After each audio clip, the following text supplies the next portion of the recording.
기독교적인 모든 세상 사람들을 분류를 한다면 예수님을 주와 구주로 영접한 신자와 그렇지 아니한 불신자로 나눌 수 있을 것입니다. 어떤 책에 보았더니 신자도 다 똑같은 신자냐? 그렇지 않다. 명목상의 신자가 있다. 교회에 이름 걸어놓고 1년에 한두 번 나오는, 마치 절에다가 이름 이렇게 걸어놓고 초파일에 등 다는 그런 신자처럼 교회도 그렇게 교회에 적을 둔 그런 신자가 있다. 어떤 신자는 소금 신자다. 비 오면 젖어서 녹아버릴까 봐 못 나오는 신자, 소금 신자다. 바람 불면 날아가 버릴까 봐서 못 나오는 종이 신자도 있다. 위기 신자도 있답니다. 평소에는 교회 안 나오다가 문제가 생기면, 본인에게, 자식에게, 가정에게 문제가 생기면 그때 교회에 나오는 위기 신자 있다. 창오지 신자도 있대요.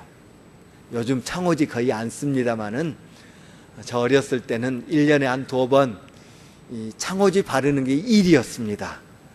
날씨 좋을 때 이제 가을, 초가을이 되면 집에 모든 문 뜯어가지고 창오지 바꿔서 붙이는 것이 일이었던 그런 기억이 있습니다.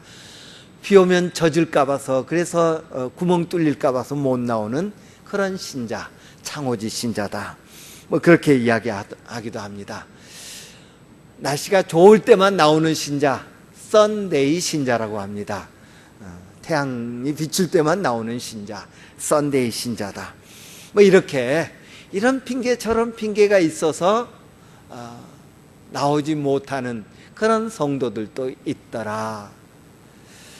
그런데 아이러니하게도 세상에서 가장 신실한 성도들이 사는 나라가 어떤 나라냐? 대한민국이 아니라 공산주의 국가, 이슬람 국가라고 합니다. 이슬람 국가에 사는 사람들, 공산 치하에 살았던 사람들, 적당히 믿는 성도들 없습니다. 예수를 믿느냐 믿지 않느냐, 예수를 구주로 영접했느냐 영접하지 않았느냐가 문제지, 일단 예수를 구주로 영접한 성도들은, 적당히 믿는 성도들이 없다는 것입니다. 왜? 발각되면 죽으니까, 죽을 수 있으니까. 그야말로 생명을 내놓고 신앙생활하는 사람들이 어디냐? 공산주의 국가 혹은 이슬람 국가다. 예, 맞는 것 같습니다. 우리가 사는 세상은 영적 전쟁이 치열하게 벌어지고 있는 그런 세상입니다. 전에도 말씀드렸습니다마는 사탄은 호락호락 당신의 노예 생활하고 있던 사람들을 예수님께로 그냥 넘겨주지 않습니다. 아장아장 걷는 아이들도요, 지껏 뺏어보세요. 목 놓아 웁니다. 달려듭니다.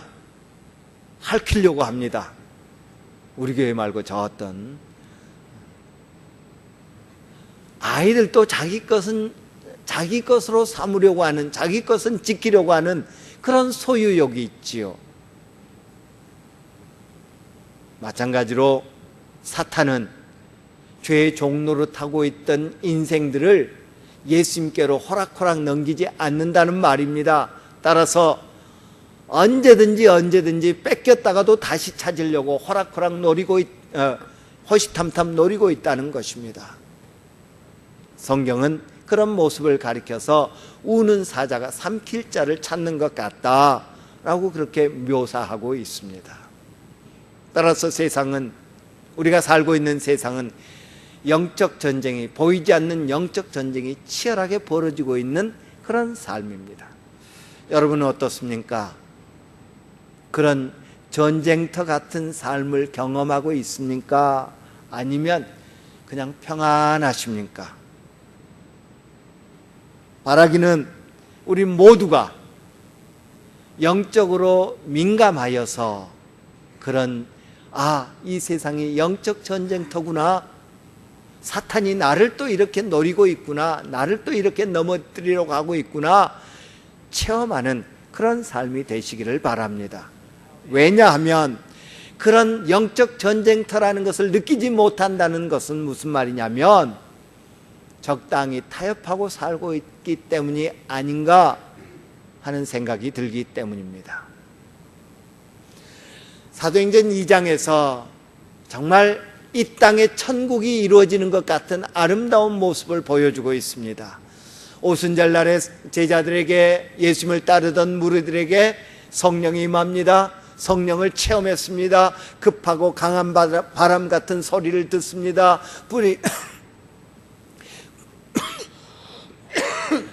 불이 혀처럼 갈라져서 각 사람 머리 위에 임하는 것을 봅니다.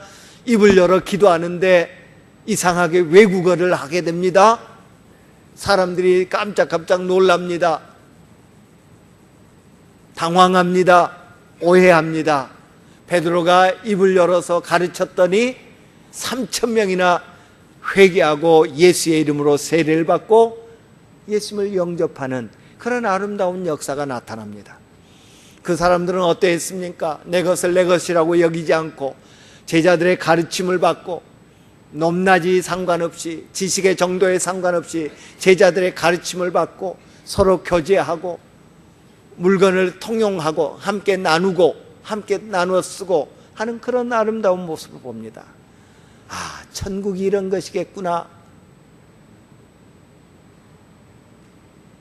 그리고 제자들로 인해서 수많은 기적이 나타나게 됩니다. 그 중에 하나가 나면서부터 못 걷게 되었던, 나면서 못 걸었던 사람이 베드로와 요한이 예수의 이름으로 그의 손을 잡아 일으켰더니 발에 힘을 얻고 걷고 뛰는 사람이 되었습니다. 즉각적으로 완전하게 낫는 그런 역사가 벌어집니다. 거기까지는 좋았습니다. 거기까지는 긍정적인 모습입니다. 그런데 오늘 우리가 읽은 본문에 보면 베드로와 요한이 잡힙니다. 감옥에 갇히게 됩니다. 이제 이후로 계속해서 사도행전에 보면 교회에 세상으로부터 오는 핍박이 임하게 되는 것을 볼 수 있습니다. 우리 주님은 우리를 이 세상에서 배부르게 잘 먹고 잘 살게, 아무 문제 없게 평안하게 만사 형통하게 그렇게 우리를 부르지 않으셨음을 기억하시기 바랍니다. 우리 주님은 우리를 죄책으로부터, 죄의 얽매이는 것으로부터 구원하셔서 그래 너 이제 구원받았으니 평안히 살아, 그렇게 부르신 것이 아니라 우리를 주님의 일꾼으로 부르셨다는 것입니다. 아무것도 하지 않으면 평안할 수 있습니다. 아무것도 하지 않으면 문제가 없을 수 있습니다. 한 푼 주십시오. 미문이라고 하는 문에서 손 내밀어 구걸하는 사람 외면하고 그냥 들어갔으면 베드로와 요한 감옥에 갇히지 않았습니다. 핍박받지 않습니다. 협박당하지 않았을 것입니다. 그런데 긍휼히 여기는 마음으로, 주님의 마음으로 그를 사랑해서 그에게 주님의 이름을 전했습니다. 주님을 가르쳤습니다. 모여드는 사람에게 베드로와 요한을 주목하는 사람들을 피해서 다른 곳으로 갔더라면 문제가 없었을 것입니다. 그러나 주의 이름을 전했을 때 문제가 생깁니다. 핍박이 찾아왔습니다. 감옥에 갇히는 일을 겪게 되었습니다. No cross, no crown이라고 하는 소리 여러분 들어보셨을 것입니다. 십자가 없이 영광도 없다라는 말입니다. 우리 주님은 저와 여러분을 당신의 일꾼으로 부르신 줄 믿으시기를 바랍니다. 그냥 예수 영접하고 예수 믿고 죄사함 받고 하나님 나라를 소유하고 그래서 죽으면 천국 가고 이 땅에서 적당히 살지 뭐, 아니라 이 땅에서 우리를 주님의 일꾼으로 삼으셨다는 것입니다. 따라서 우리는 주의 일을 힘쓰는 자들이 되어야 합니다. 주의 일을 힘쓰는 자들을 사탄은 내버려 두지 않습니다. 온갖 방법을 동원해서 방해할 것입니다. 오늘 본문이 그것을 가르쳐 줍니다. 오늘 본문에는 두 부류의 사람들이 나옵니다. 가둔 사람과 갇힌 사람입니다. 제사장들과 성전 맡은 자와 사두개인들이 베드로와 요한을 잡았습니다. 체포했습니다. 이유인즉슨 성전에서 소란을 피웠다는 이유겠지요. 예수님이 베드로와 요한이 성전에서 솔로몬 행각이라고 하는 그 성전 주랑에서 사람들을 가르칩니다. 그런데 그 가르치는 내용이 사두개인들, 제사장들 이거 싫어하는 내용이었습니다. 뭐죠? 예수님이 부활했다라는 거였습니다. 그들은 베드로와 요한을 끌어다가 날이 어두워지니까 일단 감옥에 가두었다고 그랬습니다. 그리고 그 다음날 재판을 합니다. 베드로와 요한을 가두려고 했던 사람들, 베드로와 요한의 입을 막으려고 했던 사람들, 베드로와 요한이 전하는 복음을 막으려고 했던 사람들이 있는가 하면 길을 쓰고 예수 그리스도를 전하려고 했던, 그래서 갇혔던 베드로와 요한, 이 두 부류의 사람들이 있습니다. 베드로와 요한을 가두려고 했던 사람들은 어떤 사람들입니까? 복음을 막으려고 했던 사람들은 어떤 사람들입니까? 먼저는 제사장이 나옵니다. 제사장은 성전에서 하나님께 제사 드리고 하나님을 예배하는 모든 일들을 집전했던 사람들입니다.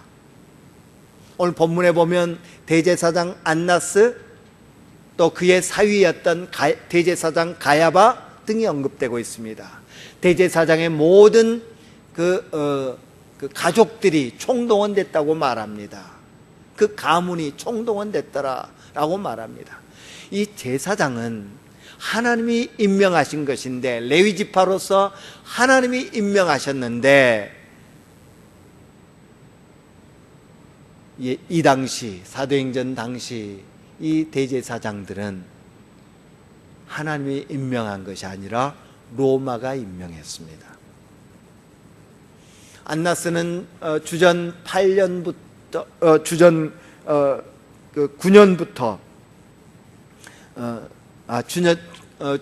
주후 6년부터 15년까지 9년 동안 대제사장으로 복무를 했고요. 그리고 파면을 당했습니다. 파면당한 후에도 엄청난 세력을, 왜?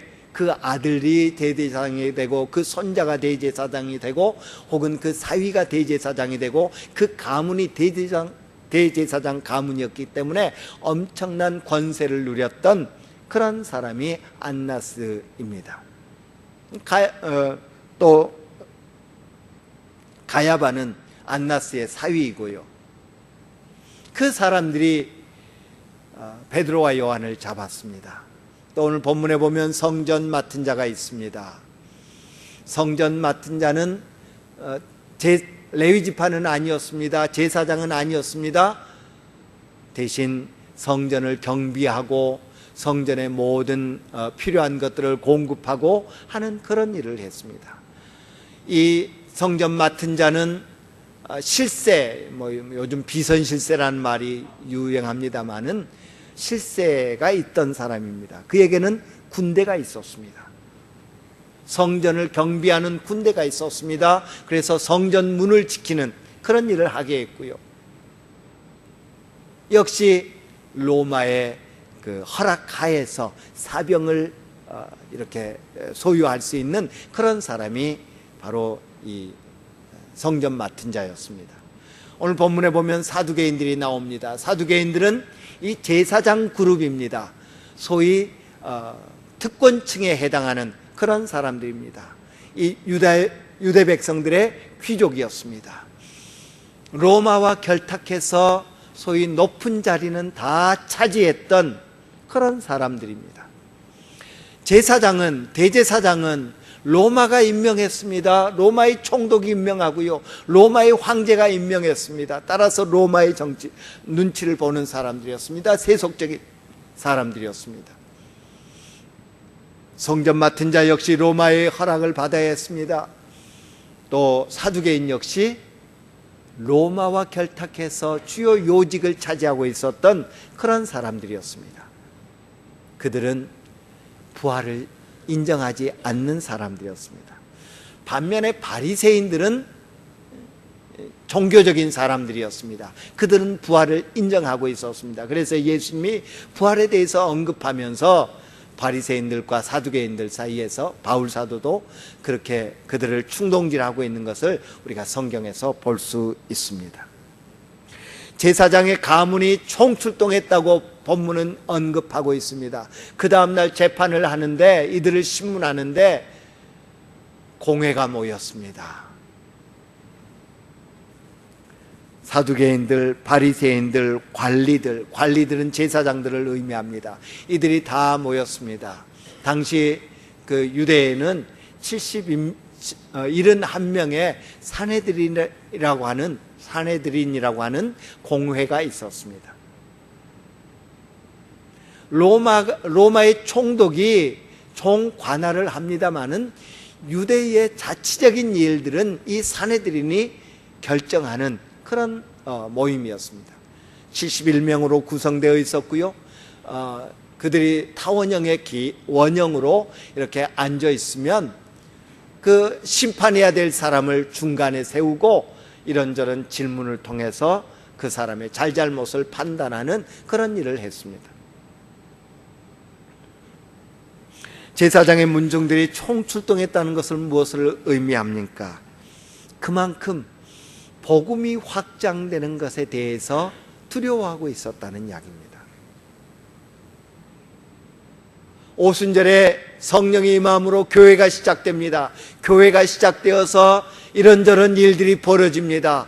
사람들이 모입니다. 수천 명이 세례를 받습니다.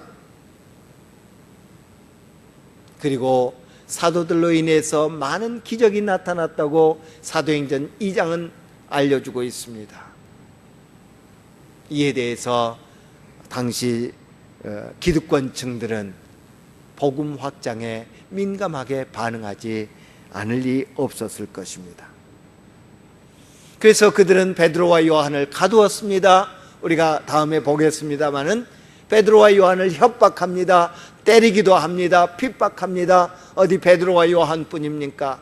사도행전은 복음을 전하는 자, 갇힌 자와 가두는 자의 그 대결의 양상이 계속되고 있는 것을 봅니다. 스데반이 혹은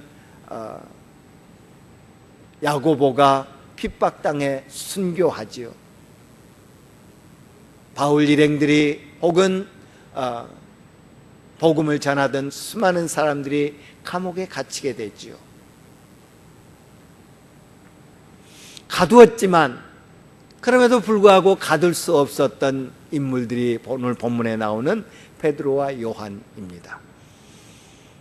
당시에 제사장, 사두개인들, 바리새인들, 이 사람들이 베드로와 요한을 가두려고 했습니다. 베드로와 요한의 입을 막으려고 했습니다. 복음을 막으려고 했습니다. 그러나 가둘 수 없었고 막을 수 없었던 사람들이 바로 베드로와 요한이요 복음이었습니다. 성전에서 소란을 일으켰다고, 사람들을 선동했다고, 사람들에게 잘못된 것을 가르쳤다고 그들을 체포하고 구금했음이 분명합니다. 더 이상 그들이 예수님의 부활을 전하지 않도록 하기 위해서, 그들의 입을 막기 위해서 그들을 가두었습니다. 그들을 핍박합니다. 그렇게 하면 그들의 위세에, 그들의 권세에 굴복하리라고 여겼음이 분명합니다. 그러나 그들은 굴복하지 않았습니다. 그들의 협박 때문에 위축되지도 않았습니다.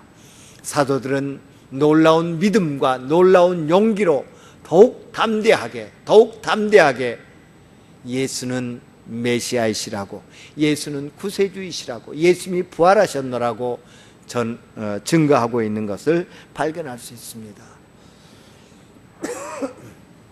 그렇다면 어떻게 그들은 그렇게 담대함을 보일 수 있었을까요? 사람들이 그들의 입을 막으려고 했는데, 사람들이 그들을 가두어 두려고 했는데, 어떻게 그들은 갇히지 않는 자가 될 수 있었을까요?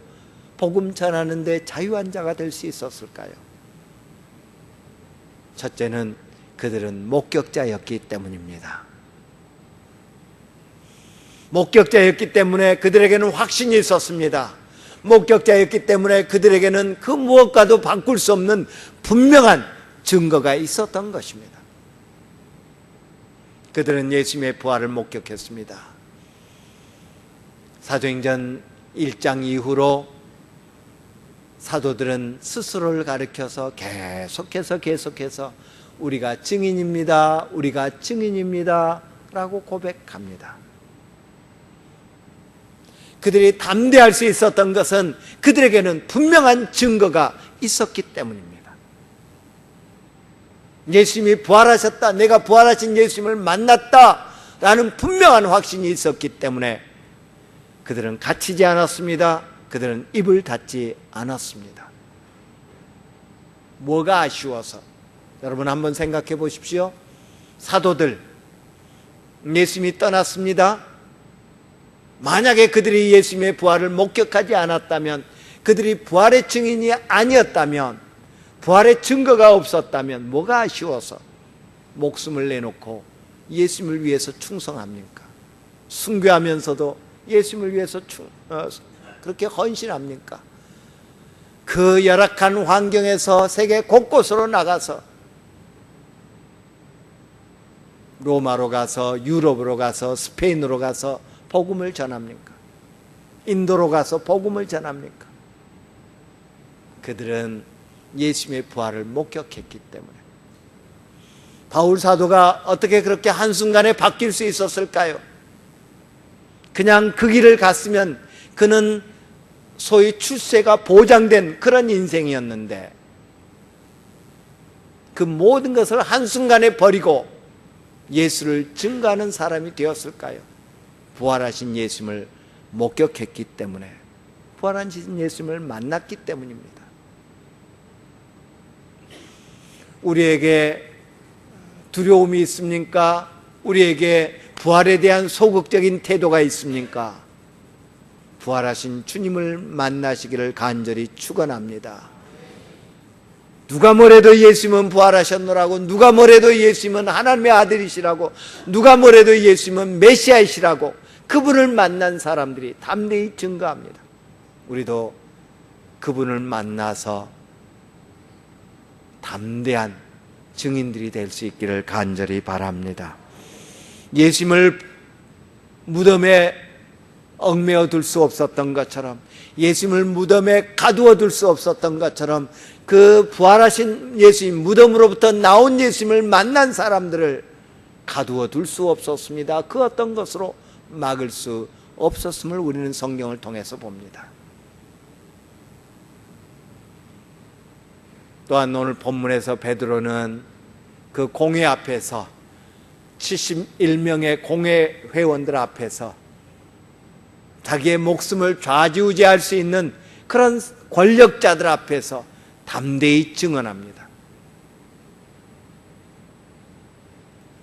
그런데 그가 그렇게 담대히 증언할 수 있었던 것에 대해서 오늘 본문은 말하기를 베드로가 성령이 충만하여, 베드로가 성령이 충만하여. 그렇습니다. 그가, 사람들이 그의 입을 막을 수 없었던 것은, 사람들이 그를 가두어둘 수 없었던 것은 그들에게 성령이 충만했기 때문입니다. 성령 충만은 우리로 하여금 담대함을 갖게 합니다. 성령 충만은 우리로 하여금 더 이상 뒷걸음질 치지 않게 만든다는 사실입니다.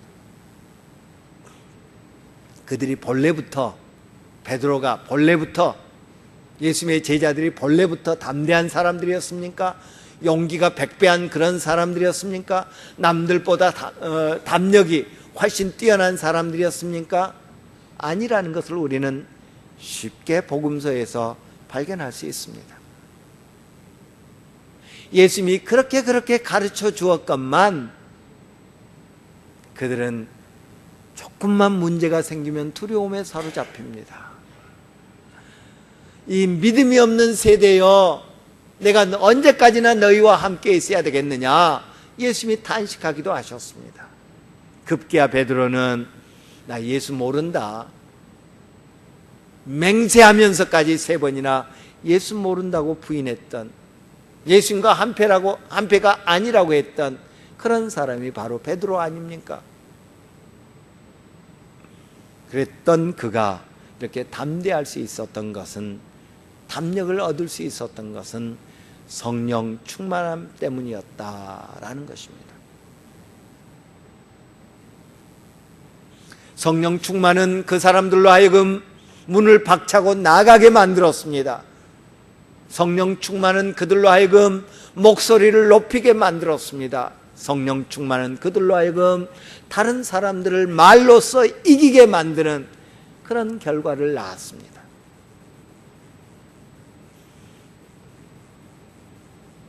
교회에 다니지 않는 분들이 우리 예수 믿는 사람들을 가리켜서 예수쟁이들 말 잘한다고 그럽니다. 예, 맞는 말입니다. 여러분 말 잘하기를 원하시면 예수 잘 믿으시기를 바랍니다. 왜? 우리 하나님이 논리적이거든요. 성경이 얼마나 과학적이고 얼마나 논리적인지 모릅니다.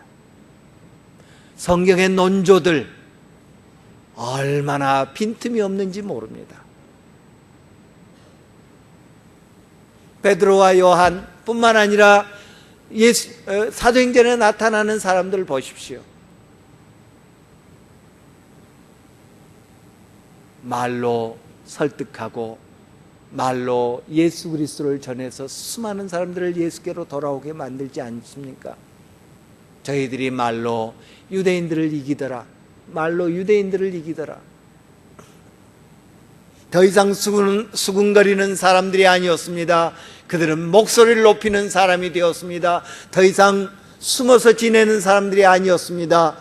문을 박차고 나가서 예수는 그리스도라고, 너희들이 십자가에 못 박은 예수가 바로 메시아라고 전하는 그런 사람들이 되었음을 우리는 성경을 통해서 볼 수 있습니다. 또한 그들이 가두지 못했던 것이 있습니다. 뭡니까? 복음입니다. 그들은 복음이 전파되는 것을 원치 않았습니다. 그래서 사도들의 입에서 더 이상 복음이 나타나지 않기를 원했습니다. 그런데 그 복음을 감출 수 없었습니다. 그 복음을 멈출 수 없었습니다. 그 복음을 숨길 수 없었습니다. 진실은 침몰하지 않는다라는 노래가 있습니다. 세월호 추모곡으로 윤민석 씨가 작사 작곡한 노래입니다. 어둠은 빛을 이길 수 없다. 거짓은 참을 이길 수 없다. 진실은 침몰하지 않는다. 우리는 포기하지 않는다. 아주 짧은 노래입니다. 요즘 그 광화문에서 촛불 시위할 때 자주 불려지는 것 같습니다. 저는 우연치 않게 이 노래를 듣게 됐고, 이 노래가 이렇게 사람을 끄는 그런 은근한 매력이 있더라고요. 어둠은 빛을 이길 수 없다. 거짓은 참을 이길 수 없다. 진실은 침몰하지 않는다. 예수님은 본인을 가리켜서 나는 세상의 빛으로 왔다고 말씀하십니다. 따라서 어둠, 이 세상은 그를 숨길 수 없습니다. 그를 감출 수 없습니다. 그를 묻어버릴 수가 없다는 말입니다. 세상의 권력자들은 어떻게든 이 빛을 숨겨보려고 했습니다. 온갖 것으로 덮어보려고 했습니다. 온갖 것으로 막아보려고 했습니다. 그러나 빛으로 오신 진리이신 예수님은 결코 감춰질 수 없었던 것입니다. 예수님은 무덤에 가둘 수 없는 분이십니다. 마찬가지로 그의 복음은 그 어떤 것으로 가둘 수가 없었습니다. 역사적으로 복음을 멈추게 하려고, 복음을 숨겨보려고, 복음을 감춰보려고, 복음을 묻어보려고 수많은 노력들이 있어 왔습니다. 성경책을 불태워보기도 했고요, 예수 믿는 자들을 죽이는 일을 서슴지 않았고요. 그럼에도 어떻습니까? 예수님은 감춰지지 않았습니다. 숨겨지지 않았습니다. 멈춰지지 않았습니다. 오늘날도 마찬가지입니다. 세상의 권세자들은 어떻게든 복음을 감추려고 합니다. 교회를 핍박합니다. 복음이 사라지기를 원해서 복음을 막으려고 합니다. 그런데 역사적으로 복음은 결코 숨겨지지 않았습니다.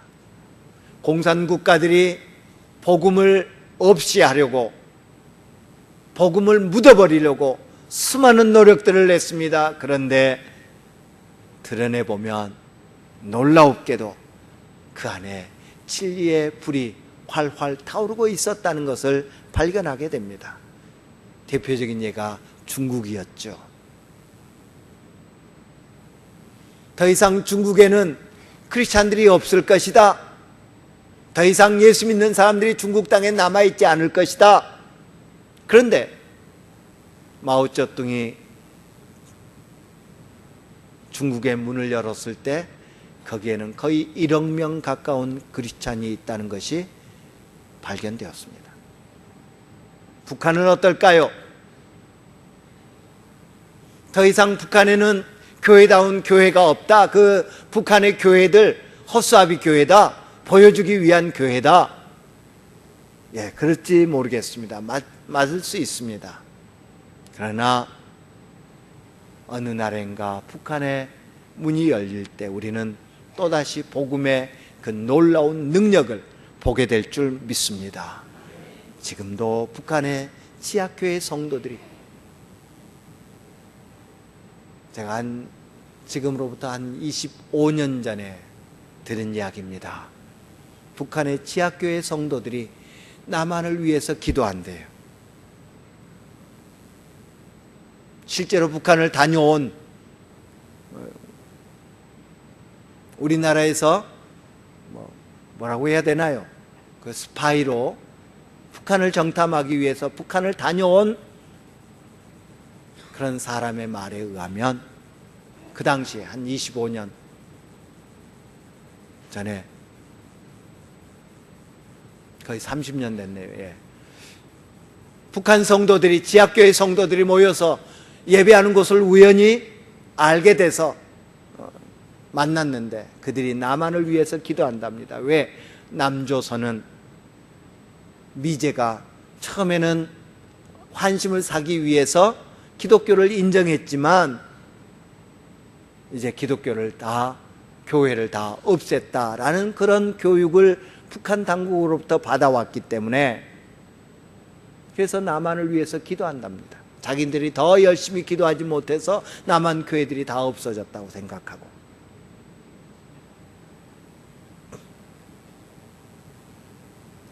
예수님은 스스로를 세상의 빛이라고 말씀하셨습니다. 빛으로 오셨습니다. 내가 전하지 않아도 누군가에 의해서 예수님은 전해질 것입니다. 내가 선포하지 않아도 누군가에 의해서 예수님은 선포되게 될 것입니다. 왜냐하면 빛이신 예수님은 드러나야 하기 때문에. 감옥에서 하룻밤을 지낸 베드로와 요한은 사내들인 앞으로 끌려갔습니다. 그들이 질문합니다. 7절에 보니까 너희가 무슨 권세와 누구의 이름으로 이 일을 하느냐, 도대체 무슨 권위로 이런 일을 하느냐 하는 것입니다. 너희가 어떻게 이런 일을 했느냐라는 것입니다. 너희가 무슨 권세로, 너희가 무슨 권세와 누구의 이름으로 이런 일을 했느냐. 성전 안에서 벌어진 일입니다. 성전 안에서, 아니 당시 유대인들 사이에 가장 권위 있는 사람, 권세 있는 사람은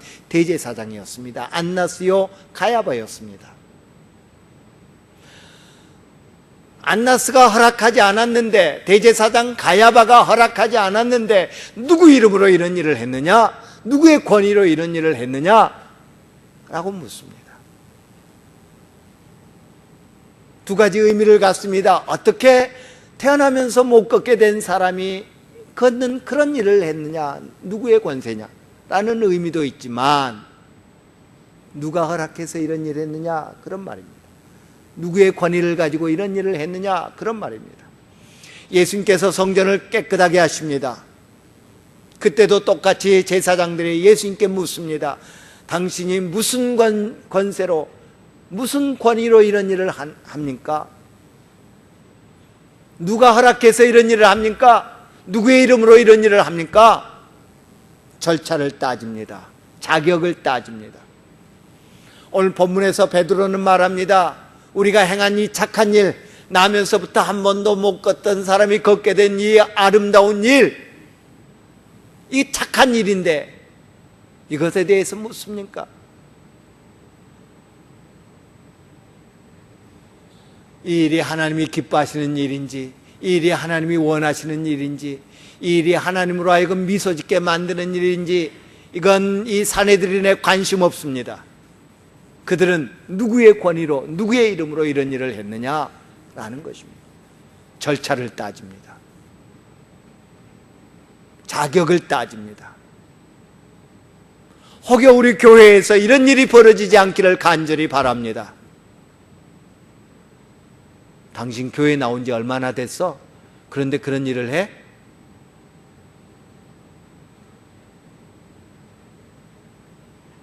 당신 직분이 뭐야? 그런데 그런 일을 해? 오늘날 교회들 가운데서 벌어질 수 있는 일이라는 말입니다. 하나님이 기뻐하신 일일까? 하나님이 원하시는 일인가? 하나님이 우리에게 하기를 기대하시는 일인가? 그건 상관없이 절차 따지고 법 따지고 자격 따집니다. 오늘 본문에서 안나스가 혹은 다른 권력자들이 교회 지도자, 성전 유대 지도자들이 했던 그런 모습입니다. 하나님이 우리의 각각에게 은사를 주셨습니다. 그 은사 따라 우리는 주님의 일을 하여야 합니다. 주님이 기뻐하시는 일을 하여야 합니다. 직분이 없으면 어떻습니까? 교회 나온 지 얼마 안 됐으면 어떻습니까? 하나님이 주신 은사를 사용해서 하나님이 기뻐하시는 일을 하면 그것이 칭찬받을 일입니다. 박수받을 일입니다. 바울이 예수님을 만났습니다. 예수님을 만나보니 지금까지 자기가 믿었던 그 신앙이, 하나님에 대한 신앙이 헛되다는 것을 알았습니다. 지금까지 자기가 해왔던 일들이 얼마나 어리석은 것인가를 알았습니다. 그리고 곧바로 다메섹에서 복음을 전하기 시작합니다. 그 소문이 퍼집니다. 그런데 아무도 바울을 만나주려고 하지 않습니다. 다른 성도들 만나서 바울은 지금 예수 믿은 지 얼마 안 됐지 않습니까? 그래서 예수님에 대해서 더 알고 싶습니다. 더 배우고 싶습니다. 성령이 가르쳐 주셨지만 교회 지도자들 만나고 싶습니다. 그런데 만나주지 않습니다. 왜? 제가 전에 이랬던 사람 아니야? 불과 엊그제까지만 해도 이러이러했던 사람 아니야?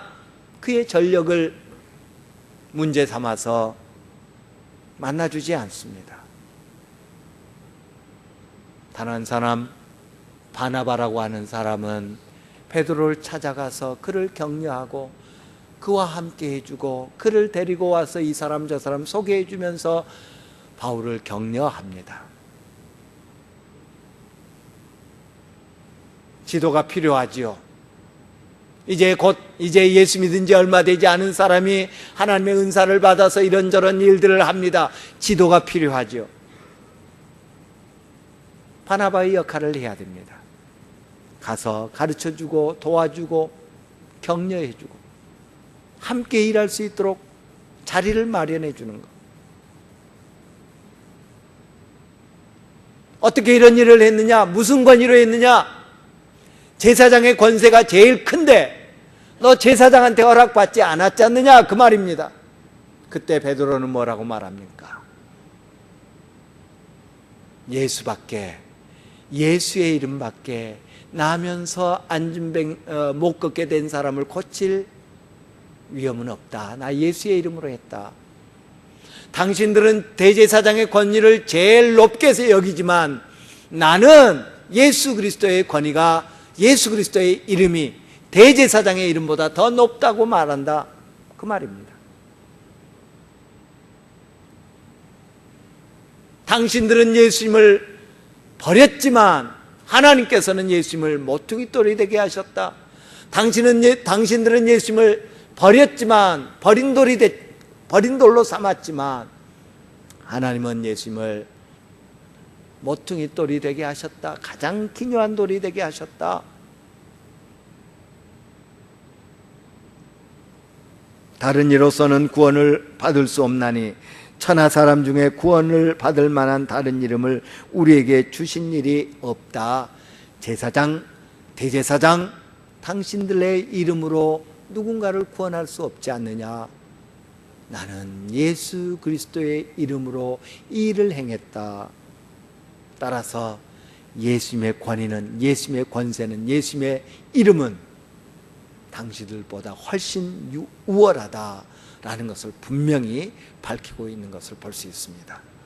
베드로가 예수님을 만났기 때문에, 부활하신 예수님을 만났기 때문에 증인의 역할을 잘할 수 있었습니다. 베드로가 성령이 충만해서 예수님의 이름을 증거하는 자가 될 수 있었습니다.